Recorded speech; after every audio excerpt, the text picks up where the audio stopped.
right? So we were talking about what is it that Abraham did that made him the first Jew. So pretty much, right, we said Abraham was not the first one to believe in God, but he was the first one, the pioneer in bringing the idea of spirit into the flesh, right? That your body could be uplifted, that it has to be uplifted, right? That you could live with this idea. We said even though God is everywhere, godliness is not. Abraham introduced the concept of introducing God into a world and bringing it into everything, even in the lowest parts of your life. There's still God in it, and everything can be godly, right? This is why we said, this is where we were, right? Hitler said Jewish people have made two injuries in the human race, an injury in our body called circumcision, an injury in our brain called the conscience, right? What did it bother him so much? We know that just as every single human being has a conscience of its own, Jewish people are the conscience of humanity. So this really bothered Hitler. But we said in order to live like this, right, you need to think about everything that you do. You need to have a higher expectation of yourself. And people don't want to live like that. People just want to do whatever they want. And I'll show this to you in 1 second, right? And therefore, Hitler said, if I ever want to live a life in which, if we ever want to live in a world in which everything is allowed, we need to get rid of the Jewish people because they're dictating something else. And this is why we said, if you ever think about this, what bothers you the most about the Holocaust is not the number, it's not the fact that they got killed, it's the how.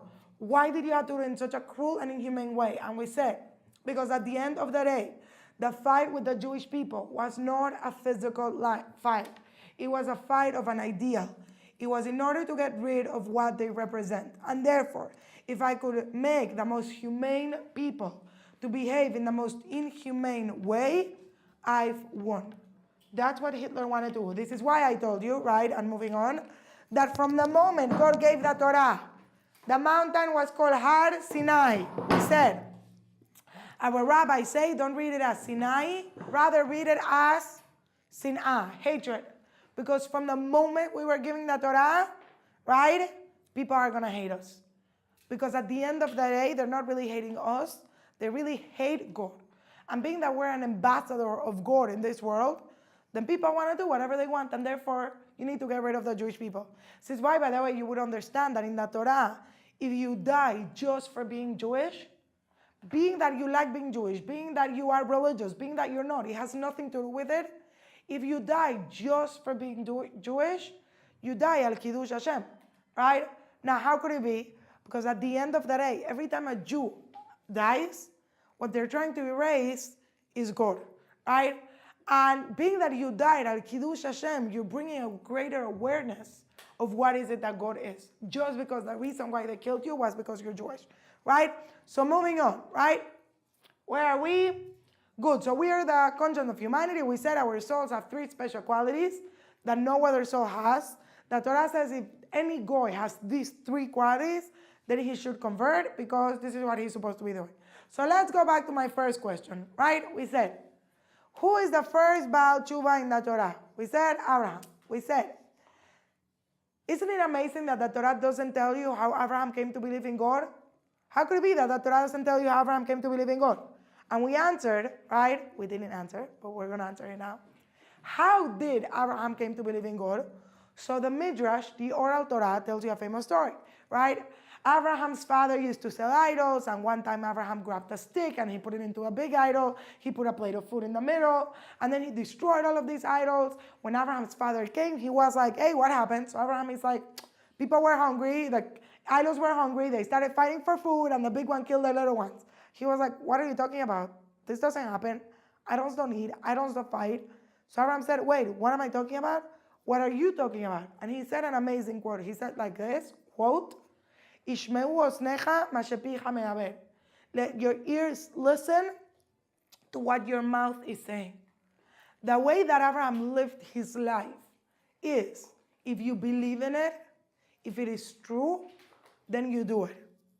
People always say they want the truth, but that's not true. We only want the truth as long as it is comfortable, as long as we agree with it, as long as we like it. Truth is truth, whether you like it, whether it fits you, whether it could destroy you, or whether it's not. You know, truth is an absolute. It is not whether I believe or don't believe. The fact that you believe in something doesn't make it real. Either something it is true or it is not true. And if something is true, all of it, it's also truth. You can't have something, that it's halfway. Then even if it has an element of a lie, an element of truth, it is still not truth. You understand? Abraham said, if you believe in something, then you have to do it. This is not how we live, We live the lives that we want to live.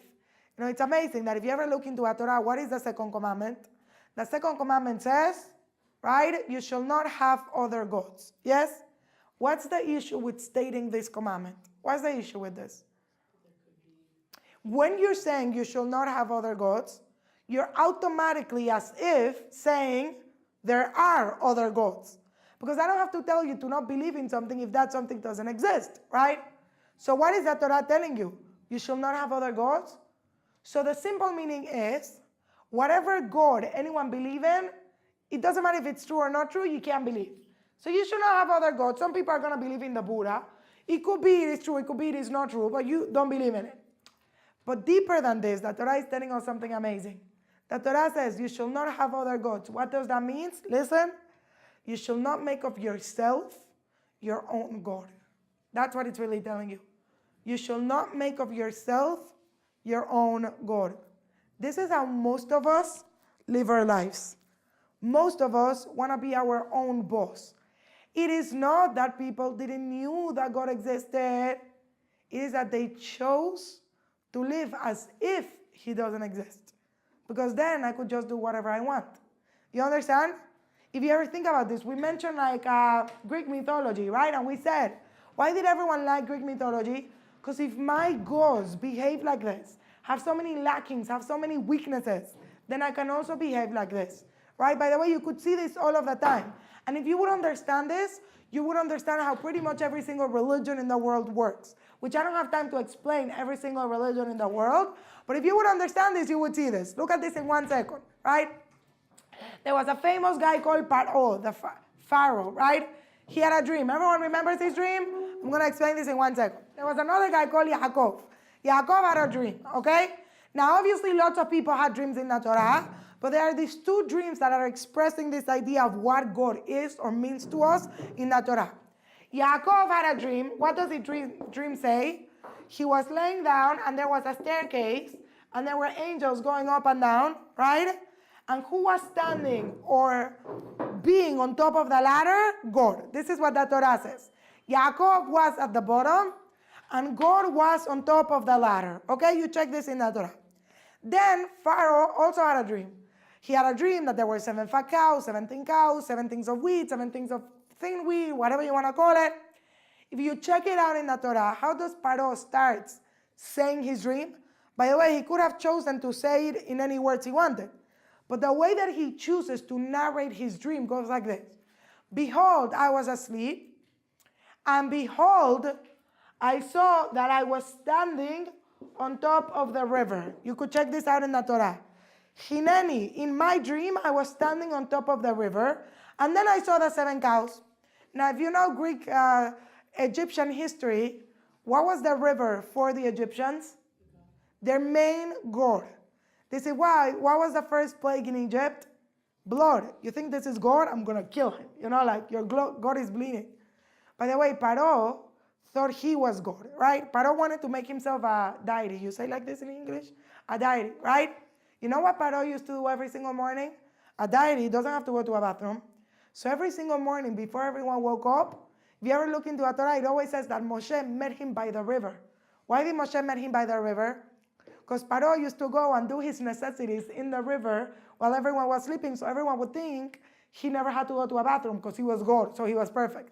So Moshe was like, hey, you think you're God? I know what you're doing, right? By the way, listen to how amazing this is. For the Egyptians, their God was the river. What did Moshe do every morning? He pooped on his God. Okay, literally, this is what he did. Why? Because this is the way they look at life. My God is here to serve me. If you ever notice, and I'm not going to go into it right now because we don't have time, most religions, the center is man. Everyone is here to serve me, right? It is something that is self-gratifying, something that fills me, that fits me. Judaism, or real life even, it should be that we are here to serve God. I don't do it because I like it or it accommodates with me. I do it because it's true. That's it. If God says it, that's what it means to have a God. If God says it, it is true. I do it. God is not here to serve me. I am here to serve God. God says you shall not have other gods. Because all of us, you know what we do? We make ourselves our own God. This is why I listen to it. This is so interesting. How do you say wicked in Hebrew? Someone evil.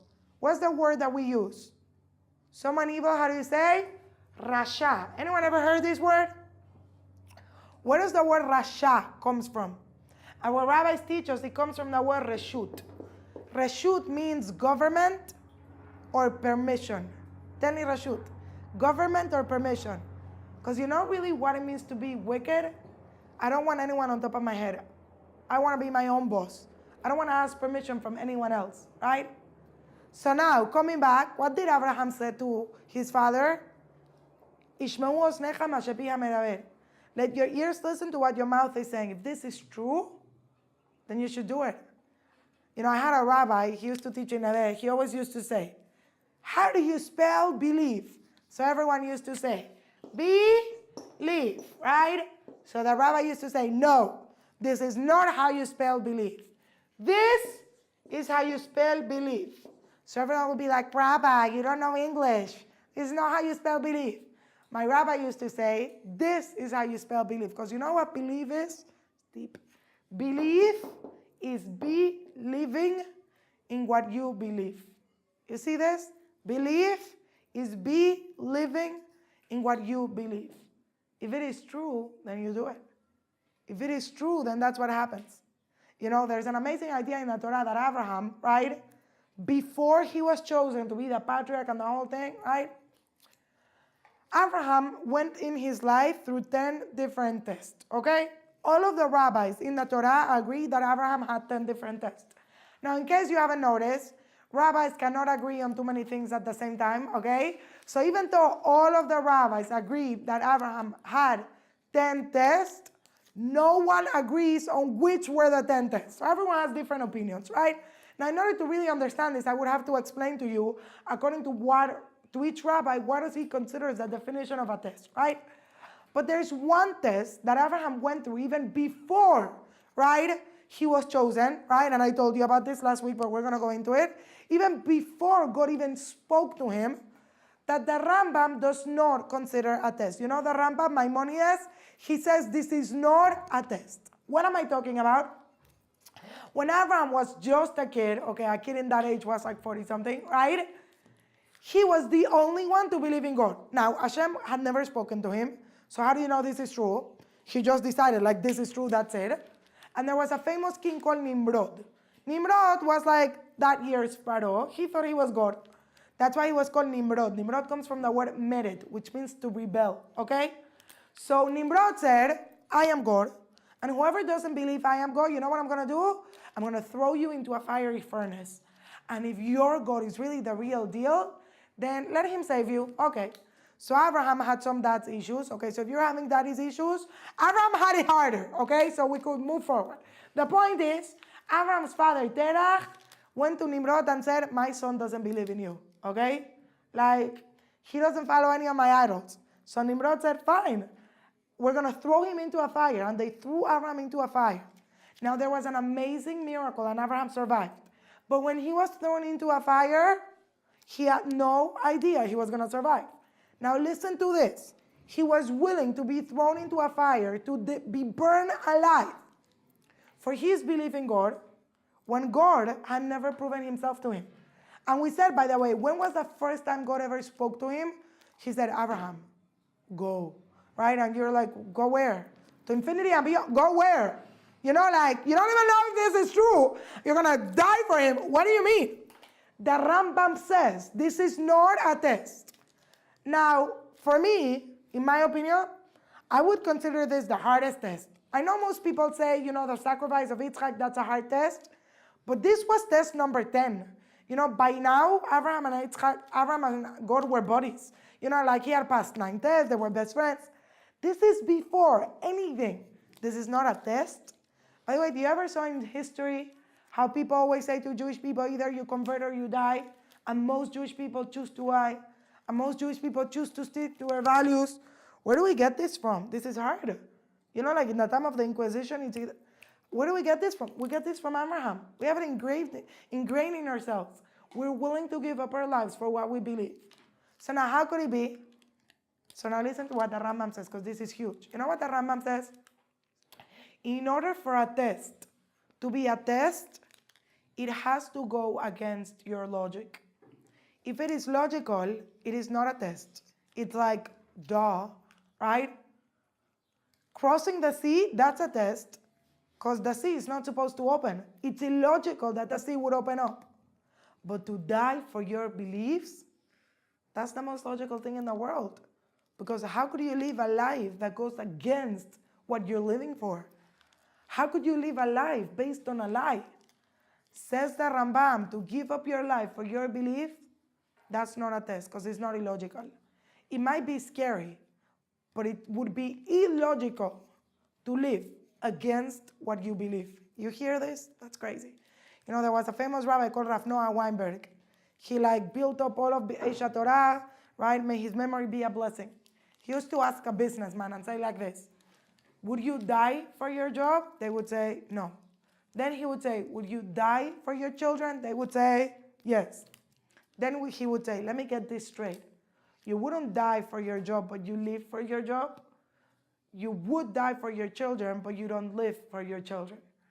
And then he would say, deep, when you know what you're willing to die for, now you can start living. You hear this? That's your life. It's not that people didn't believe in God, they didn't want it to. Abraham said, if this is true, I have to do it. If this is true, I have to be willing to die for it. Because what does belief means? Belief means be living in what you believe. Now, I don't have so much time to express this point, but I want to really tell you what it means, right? There's an idea in the Torah that says that in the future, all of the righteous people, whoever chose to do righteous things in this world, will sit in a circle in the world to come to enjoy from God. This is what it says. He would sit in a circle to enjoy from God. So from the longest time, I was like, why are we going to merit to sit in a circle? Like, we can't sit in an auditorium. We can't sit in straight lines. Yeah, we're going to sit in not in the Torah, but it's a prophecy. We're going to merit to sit in a circle. This is the key factor to enjoy from God. So one time I'm listening to Rabbi Marcus, you see? So he was teaching a class. So he was saying that they went to a wedding the night before. And he had an insight into the same concept. So I want to tell you what he said. Rabbi Marcus is very you ever seen this? Okay. His wife is very ooh, okay. So they went to a wedding. And have you ever been to a religious wedding? They just dance in a circle the whole time, okay? So they went to a wedding and his wife got really mad. Why did she get mad? Because while they were dancing in the wedding, they were doing square dancing. You know what square dancing? When everyone stands in line and they just do 1, 2, 1, 2, 1, 2, 1, 2, 1, 2, 3, 4. You go the same thing, okay? Okay, when I just became frum, this was really hard for me because I just want to shake it, but whatever, okay. Now I've learned to dance in a circle and to be part of the whole. It is so special. Okay, but the point is, everyone was dancing on a square, so she got mad. So Rabbi Marcos said, why are you mad? Why? I'm not mad, but I'm saying, what does it bother you? Everyone is having fun. So she said, you don't get it. When you're dancing in square, who dances? Whoever knows the dance. And if you don't know it, in order to be part of the square dancing, you have to learn it. But when you're dancing on a circle, you know who dances? Everyone. And you know around who they dance? Around the bride. You've ever went to a Jewish wedding? Why do they always dance in circle? Because everything goes around the bride. The bride is the main thing. Everyone moves around her.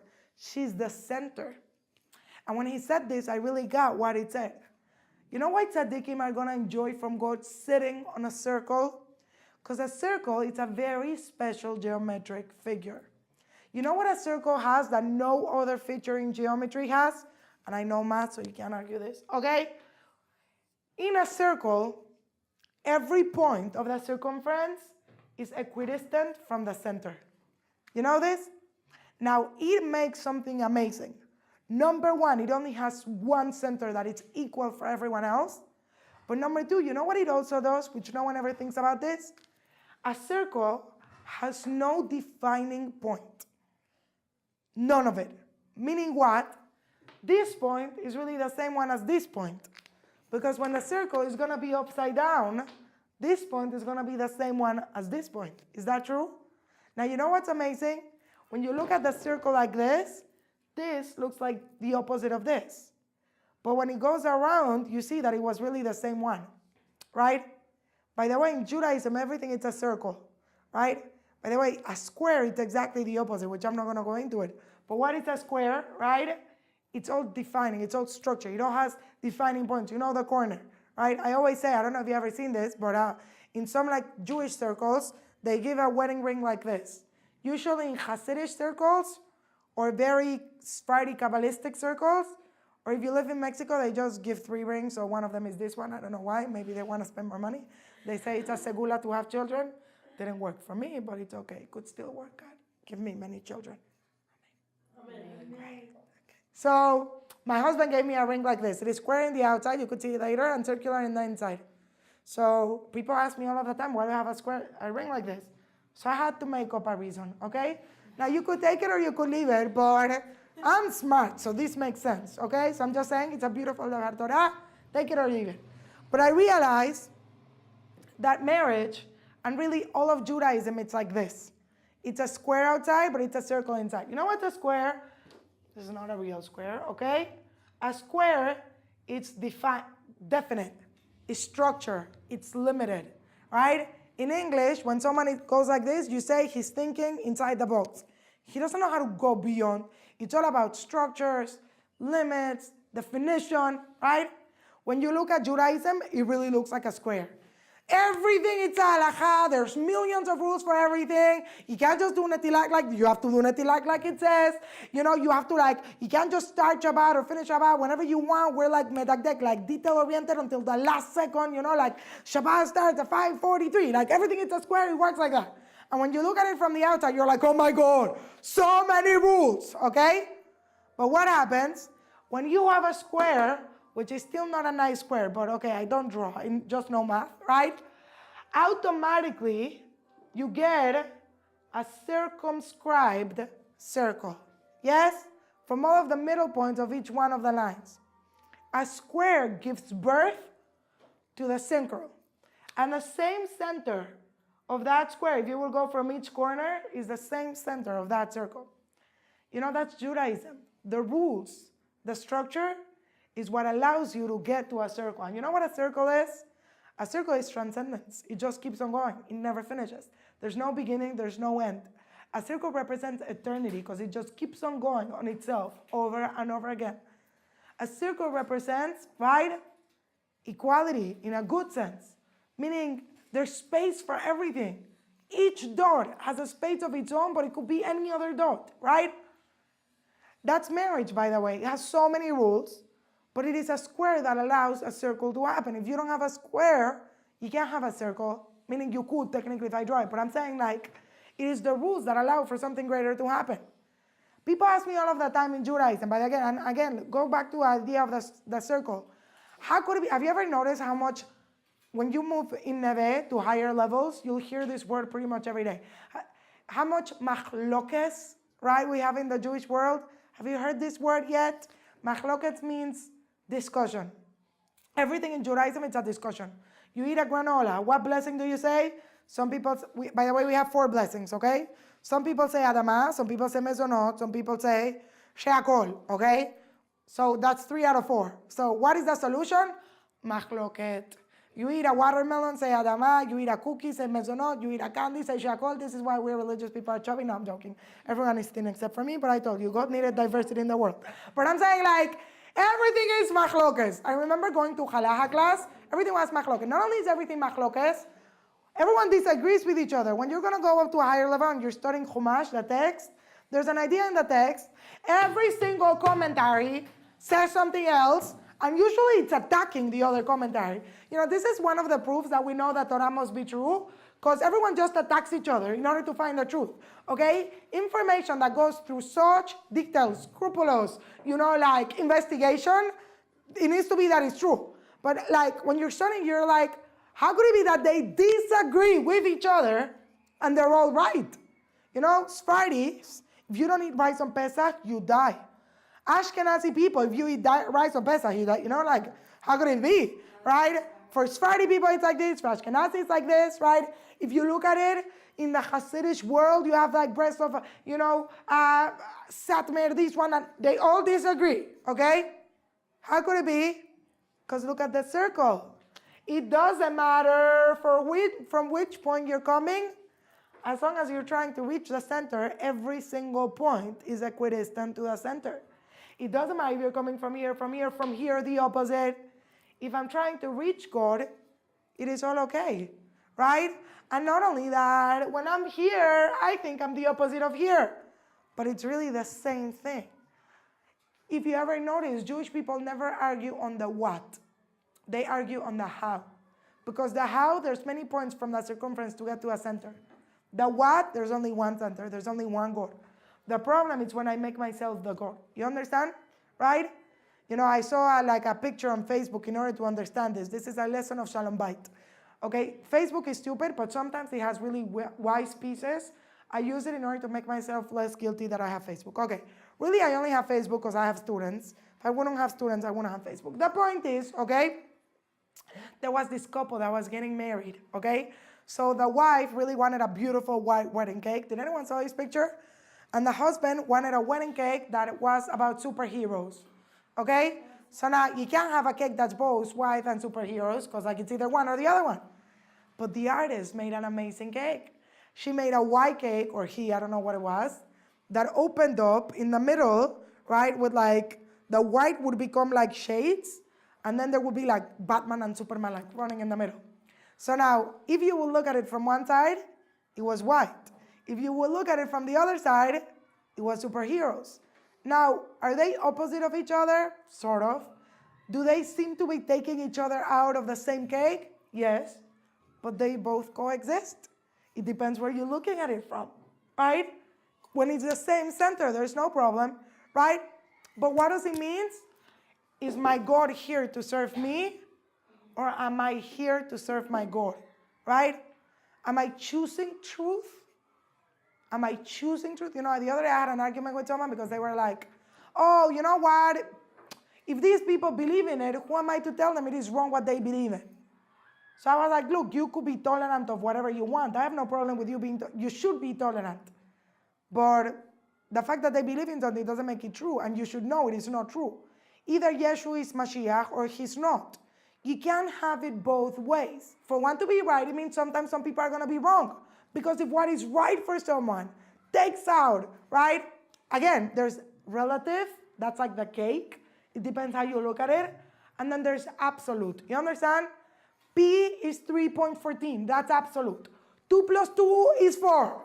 You understand? There's no way 2 plus 2 is 5. Okay? Now, if you're talking about the square root of 4, that's minus or plus 2. It's relative, right? But the square is something with 2. That's 2. You understand? Now, if I believe Yeshua is Mashiach, then I'm obviously denying Torah. It can't work both ways. If Torah is true, then everything in the Torah is true. Because if something in the Torah is a lie, then the Torah is a lie. It's made out of truth, but it doesn't work. You know, like I always tell people, if you ever think about this is why, by the way, I'm not going to go, and I don't want to put down any religion, but think about this for 1 minute. Every single religion, pretty much that we have nowadays, came out of which one? Judaism. Every single religion. Christians believe in our Torah, that's the Old Testament. Arabs believe in our Torah. That's why they circumcise at 13 years old. They don't eat pig. Yeah? They pray 5 times a day because we pray on Yom Kippur 5 prayers. This is how it goes. Question. Couldn't you make up your own religion? What's up with the lack of originality? You know, just be creative. Make it out of your own. You ever thought about this? How come they all come out of us? How come? You know why? Because in order for a lie to be able to exist, it needs to be based on truth. Because if not, it wouldn't have anything to support it. You understand? In order for a lie to be able to exist, it needs to be supported on truth. This is like a cute Devar Torah that when you know you're at someone's Shabbat table, you hear it. In Hebrew, how do you say emet? Truth, emet, yeah? How do you say lie? sheker, yes? Listen to this for when you were a kid, for when you go to so much of that. Emet, all of the letters have feet. The truth always stands on its own. Sheker, none of them have feet. They're all shaky. You know, it cannot exist. Emet is the first, the middle, and the last letter of the Torah, of the alphabet. Because when something is true, it's truth the whole way. Sheker is the 3 to last words of the whole alphabet, 3 to last letters. Because when you're saying something, it's a lie, you know what people remember? The ending, right? Make sure to say an ending that makes sense, right? Truth is always truth. If you go home and your dad asks you, why are you late? And you tell him you met with aliens, you have no chance of not being punished. But if you tell him you were by your friend's house and he happens to be a friend that the more truth it contains, the more it exists. You understand? This is why, by the way, at the end of the day, there's one absolute. That one absolute is God. I'll explain this in the 13 Principles of Faith when you get this. This is the only thing that's absolute. Because outside of God, everything is created. Yes? That means that everything is relative. Yes? Does this make sense to everyone? Yes or no? Okay? So there's one absolute called God. When you take the word emet, yeah? What makes something truth? In Hebrew, the letter Aleph, I'm sure you learned this with Rabbi Marcos, always represents God. Because God is one. There's only one thing, one that is oneness. In it, the whole sense of the word. You know what happens when you take out God from anything that's truth? What do you have left? Met. Anyone knows Hebrew? It dies.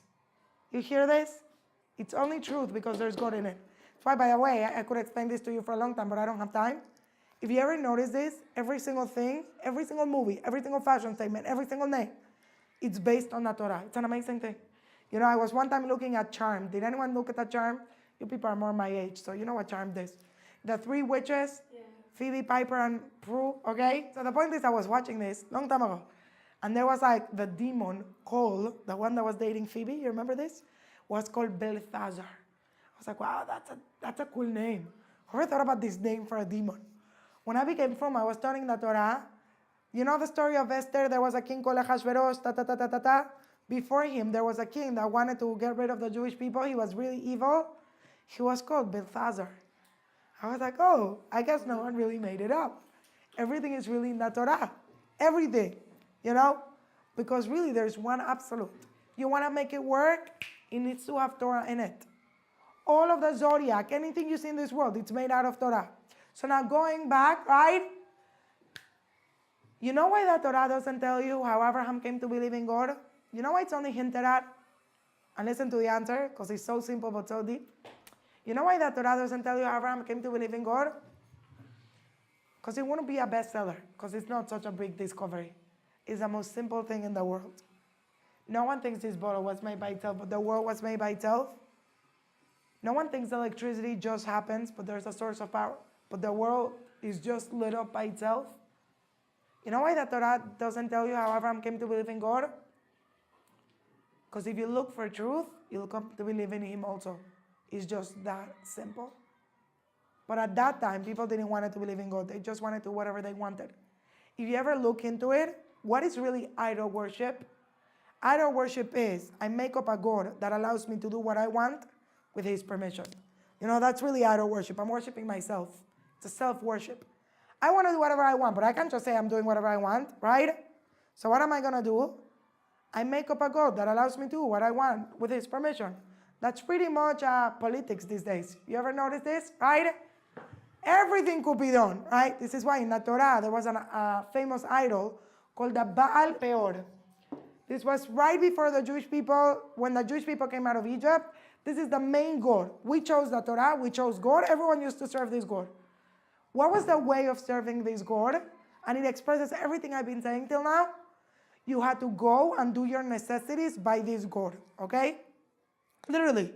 If you had diarrhea, you were employee of the month, okay? So now I started thinking, which God wants me to do my necessities in front of him? It doesn't make sense, it's disgusting. But then I understood. Why do you do your necessities in private? Because you have dignity, you have understanding, you have shame, that you're made in the image of God. But what about if you get rid of that? You could just do whatever you want whenever you want.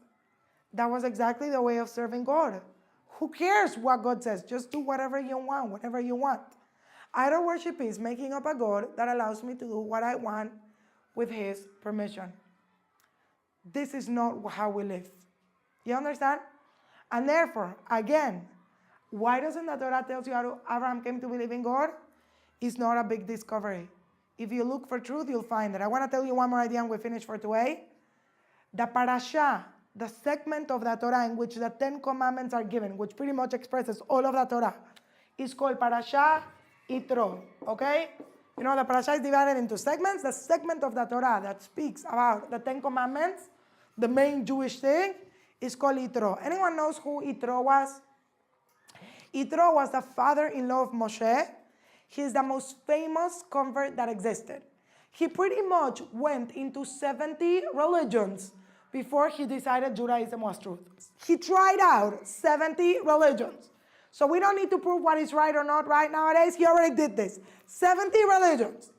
Now, when I saw this, I was like, wait, isn't it like not nice to call the parasha in which the Torah is giving Jethro? Maybe you should have called it Moshe. Maybe you should have called it, Torah, Jethro. He checked out 70. Oh, then you know what God wants to teach you? Huge. God says, I don't care if you're like Jethro and you have to check out 70 religions before you get to me. I do not care what you have to do. As long as you're looking for truth, you'll always find me. This is what God is saying. I do not care what's your journey. If you're looking for truth, many people, when you're just looking for spirituality, you'll be satisfied with anything. It's millions of religions. But if you're looking for truth, if you're looking for the real thing, you will not be satisfied. You know that? That's what God is saying. I don't care if you're like Jethro. If you're looking for the real deal, God says, I'm sure you'll always find me. Because there's only one absolute truth. And that's God. You understand? Right? This is why, I always say in the Jewish world, the day starts at night and finishes during the day, technically speaking. Right? Why is it like that? So really, because we're like the moon, we have no light, we express the light of the sun. But maybe He wants to teach you something else. You do not choose your beginning. Most of us did not choose, not most of us, all of us did not choose which house we came from, what education we had. We can't say, oh, this is the way I grew up. None of us choose how we're going to grow up. But you do choose the outcome of your life. You do choose your future. Even if your beginning was dark, this is what God says, make sure the ending is light. Even if you were set up in a house, you can't just say, this is what I learned, because you're conditioned to it. But you have to look for truth. Make it light.